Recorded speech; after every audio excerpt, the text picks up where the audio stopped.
Hello दोस्तों, स्वागत है आपका आदर्श लीगल वर्ल्ड के यूट्यूब चैनल पीआर। आज का हमारा टॉपिक है डिजाइन एक्ट 2000। तो चलिए शुरू करते हैं। Section 1, the power of design, customers को अट्रैक्ट करना। डिजाइन का बहुत बड़ा रोल है कस्टमर्स को अट्रैक्ट करने में। एक अच्छा डिजाइन विजुअली अपीलिंग होता है और ध्यान खींचता है। ये इमोशंस को जगाता है और खरीदने की इच्छा पैदा करता है। जैसे स्मार्टफोन्स के बारे में सोचो, लोग स्लीक डिजाइन्स और वाइब्रेंट कलर्स की तरफ अट्रैक्ट होते हैं। एस्थेटिक्स का असर परचेजिंग डिसीजंस पर पड़ता है। डिजाइन सिर्फ देखने के लिए नहीं है, ये फंक्शनैलिटी को भी प्रभावित करता है। यूजर फ्रेंडली डिजाइन से प्रोडक्ट यूज करने में मजा आता है। किसी किचन अप्लायंस के बारे में सोचो, इजी टू यूज कंट्रोल्स और कंफर्टेबल ग्रिप से उसकी अपील बढ़ती है। कंज्यूमर्स फॉर्म और फंक्शन दोनों को वैल्यू देते हैं।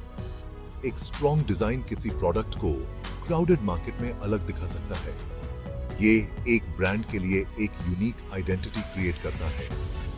जब कंज्यूमर्स किसी डिजाइन को क्वालिटी से एसोसिएट करते हैं, तो वो यूज चूज करने के लिए ज्यादा लाइकली होते हैं। अंत में एक अच्छा डिजाइन इंक्रीज्ड सेल्स और ब्रांड लॉयल्टी में ट्रांसलेट होता है। आज के कंपेटिटिव मार्केट में डिजाइन एक पावरफुल टूल है। ये कस्टमर्स को अट्रैक्ट करता है, फंक्शनैलिटी को एनहांस करता है और ब्रांड आइडेंटिटी बिल्ड करता है। अपने डिजाइन्स को प्रोटेक्ट करना सक्सेस के लिए बहुत इंपॉर्टेंट है। क्या है? Section 2, protecting creativity, a historical look at design laws in India. India में क्रिएटिव वर्क्स को प्रोटेक्ट करने का एक लंबा इतिहास रहा है। डिजाइन प्रोटेक्शन के लिए पहला फॉर्मल लॉ 1911 में इंट्रोड्यूस किया गया था। द डिजाइन्स एक्ट 2000 ने पहले के लेजिस्लेशन को रिप्लेस कर दिया। इस न्यू एक्ट ने इंडियन डिजाइन लॉज को इंटरनेशनल स्टैंडर्ड्स के साथ अलाइन कर दिया। The Act का एम क्रिएटिविटी और इनोवेशन को एनकरेज करना था by providing legal protection. India में डिजाइन प्रोटेक्शन लॉज का एवोल्यूशन नेशन के कमिटमेंट को रिफ्लेक्ट करता है फॉस्टरिंग क्रिएटिविटी के लिए। Section 3, What is a design? Understanding the Designs Act 2000.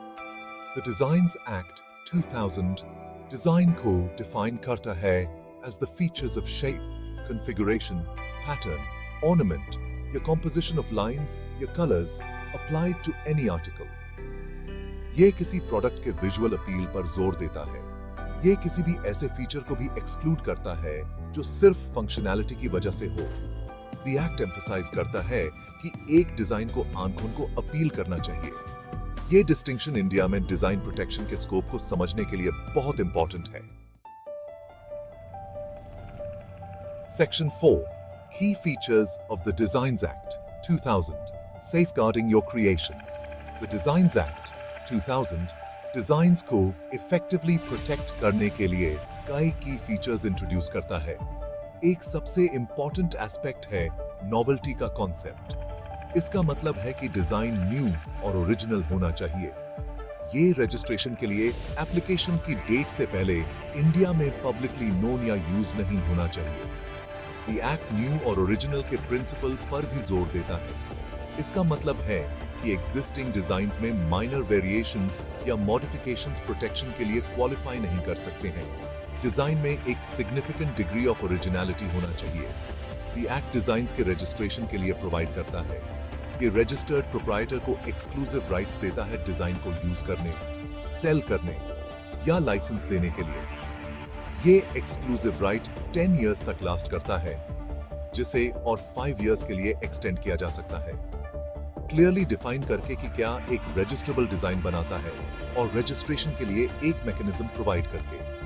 The designs act 2000 India में डिजाइनर्स के क्रिएटिव एफर्ट्स को प्रोटेक्ट करने के लिए एक रोबस्ट फ्रेमवर्क ऑफर करता है। Section 5, registering your design, A step-by-step guide. अपनी डिजाइन को डिजाइन्स एक्ट 2000 के अंडर रजिस्टर करना एक सिंपल प्रोसेस है। पहला स्टेप है पैटेंट ऑफिस के डिजाइन विंग में एक एप्लीकेशन फाइल करना। एप्लीकेशन में डिजाइन का एक क्लियर रिप्रेजेंटेशन होना चाहिए, आइदर ड्राइंग्स या फोटोग्राफ्स के थ्रू। फाइलिंग के बाद एप्लीकेशन एक फॉर्मल एग्जामिनेशन से गुजराता है, ये इंश्योर करने के लिए कि ये सभी रिक्वायरमेंट्स को मीट करता है। इसमें किसी भी प्रायर पब्लिकेशंस या रजिस्ट्रेशंस की चेकिंग भी शामिल है। एग्जामिनर ये भी असेस करता है कि क्या डिजाइन नॉवेल्टी और ओरिजिनलिटी के क्राइटेरिया को मीट करता है। अगर कोई ऑब्जेक्शन नहीं आता है तो डिजाइन रजिस्ट्रेशन के लिए प्रोसीड करता है। रजिस्ट्रार फिर एक रजिस्ट्रेशन सर्टिफिकेट ग्रांट करता है। ये सर्टिफिकेट आपके डिजाइन की वैलिडिटी का प्रीमा फेसिए एविडेंस का काम करता है। डिजाइन रजिस्ट्रेशन सिक्योर करने से एक्सक्लूसिव राइट्स और लीगल प्रोटेक्शन मिलता है। ये अनऑथराइज्ड कॉपीइंग को डिस्करेज करता है और मार्केटप्लेस में क्रिएटिविटी को इनकरेज करता है।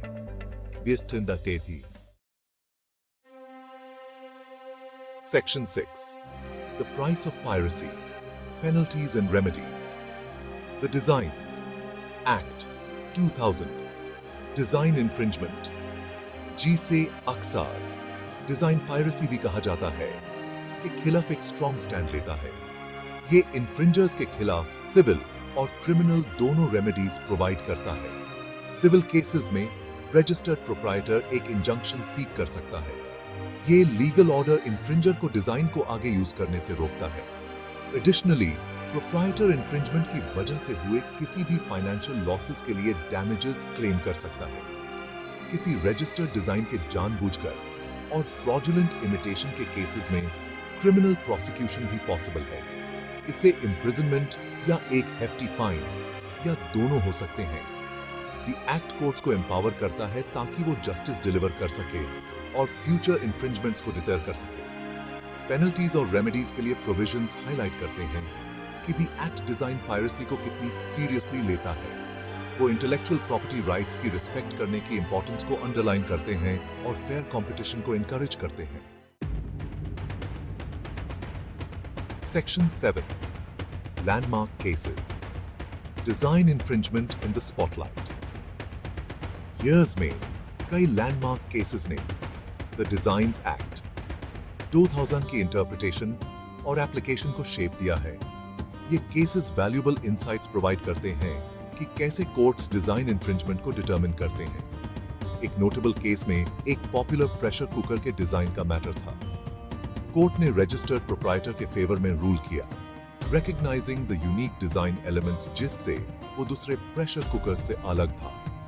इस केस ने डिजाइन प्रोटेक्शन में ओरिजिनलिटी की इंपॉर्टेंस को हाईलाइट किया। दूसरे केस में कोर्ट ने टेक्सटाइल इंडस्ट्री में डिजाइन पायरेसी के इशू को एड्रेस किया। डिस्प्यूट एक यूनिक एम्ब्रॉयडरी पैटर्न के इमिटेशन से रिलेटेड था। कोर्ट ने रूल किया कि डिजाइन में थोड़ी सी भी वेरिएशन इन्फ्रिंजमेंट को नेगेट नहीं करती है। इस केस ने एम्फसाइज किया कि सब्सटैंशियल सिमिलैरिटी इन्फ्रिंजमेंट एस्टैब्लिश करने के लिए सफिशिएंट है। ये लैंडमार्क केसेस जुडिशरी के कमिटमेंट को डेमोन्स्ट्रेट करते हैं द डिजाइंस एक्ट 2000 के प्रिंसिपल्स को अपहोल्ड करने के लिए। वो बिजनेसेस और इंडिविजुअल्स को गाइडेंस प्रोवाइड करते हैं जो अपने डिजाइन्स को प्रोटेक्ट करना चाहते हैं। Section 8. Importance of registration. Securing your design's future. While the Designs Act 2000 unregistered designs को कुछ protection provide करता है, ये limited है। अपने डिजाइन को रजिस्टर करना उसके फ्यूचर को सिक्योर करने और उसकी कमर्शियल वैल्यू को मैक्सिमाइज करने के लिए बहुत इंपॉर्टेंट है। रजिस्ट्रेशन प्रोप्राइटर को एक्सक्लूसिव राइट्स प्रोवाइड करता है। इसका मतलब है कि कोई और आपके परमिशन के बिना आपके डिजाइन को यूज, सेल या इंपोर्ट नहीं कर सकता है। ये एक्सक्लूसिविटी आपको ये कंट्रोल करने की परमिशन देती है कि आपके डिजाइन को कैसे यूज किया जाता है और अनऑथराइज्ड एक्सप्लॉयटेशन को प्रिवेंट करता है। फर्दरमोर, रजिस्ट्रेशन इन्फ्रिंजमेंट के केस में लीगल रिकोर्स प्रोवाइड करता है। ये डिजाइन पर आपके ओनरशिप का प्रीमा फेशिए एविडेंस का काम करता है। ये इन्फ्रिंजर्स के खिलाफ लीगल एक्शन लेने के प्रोसेस को सिंप्लीफाई करता है और कोर्ट में आपकी पोजीशन को स्ट्रॉन्ग करता है। इन एसेंस, रजिस्ट्रेशन आपके डिजाइन को एक वैल्यूएबल एसेट में ट्रांसफॉर्म करता है। ये आपको उसकी कमर्शियल पोटेंशियल को फुली लेवरेज करने की परमिशन देता है while having the law on your side. Section 9. Strengthening the shield. Suggestions for improvement. Designs. Act 2000 design protection के लिए एक रोबस्ट फ्रेमवर्क प्रोवाइड करता है, पर इंप्रूवमेंट की गुंजाइश है। डिजाइन रजिस्ट्रेशन प्रोसेस को एक्सपेडाइट करना एक सजेशन है। एग्जामिनेशन और ग्रांट ऑफ रजिस्ट्रेशन के लिए लगने वाले टाइम को रिड्यूस करने से डिजाइनर्स को बेनिफिट होगा। यह उन्हें अपने राइट्स को सिक्योर करने और मार्केट में जल्दी एंटर करने की परमिशन देगा। पब्लिक अवेयरनेस को एनहांस करना दूसरा सजेशन है। इससे इंफ्रिंजमेंट रिड्यूस हो सकता है। एक्ट के इन्फोर्समेंट मैकेनिज्म्स को स्ट्रॉन्ग करना भी जरूरी है। पेनल्टीज को इंक्रीज करना इन्फ्रिंजर्स को डिटर करेगा। इन सजेशन से इंडिया डिजाइन इनोवेशन और क्रिएटिविटी के लिए फेवरेबल एनवायरनमेंट क्रिएट कर सकता है। Section 10 conclusion navigating the world of design protection. आज के कंपेटिटिव मार्केट में डिजाइन बिजनेसेस के लिए एक की डिफरेंशिएटर है। अपने डिजाइन्स को प्रोटेक्ट करना अब ऑप्शनल नहीं रहा, ये एसेंशियल है। द डिजाइन्स एक्ट 2000 आपके क्रिएटिव वर्क को सेफगार्ड करने के लिए एक कॉम्प्रिहेंसिव फ्रेमवर्क प्रोवाइड करता है। डिजाइन की डेफिनेशन, रजिस्ट्रेशन प्रोसेस और इन्फ्रिंजमेंट के कॉन्सिक्वेंसेस को समझकर आप कॉन्फिडेंटली डिजाइन प्रोटेक्शन की वर्ल्ड को नेविगेट कर सकते हैं। याद रखें, रजिस्ट्रेशन सिर्फ एक फॉर्मेलिटी नहीं है, ये आपके डिजाइन के फ्यूचर में एक इन्वेस्टमेंट है। द एक्ट के प्रिंसिपल्स को एम्ब्रेस करके और उसके कंटिन्यूअस इंप्रूवमेंट के लिए एडवोकेट करके इंडिया एक थ्राइविंग डिजाइन इकोसिस्टम को फॉस्टर कर सकता है, जिसका बेनिफिट बोथ क्रिएटर्स और कंज्यूमर्स को मिले। याद रखें, आज अपने डिजाइन को प्रोटेक्ट करने से उसकी वैल्यू कल के लिए इंश्योर होती है।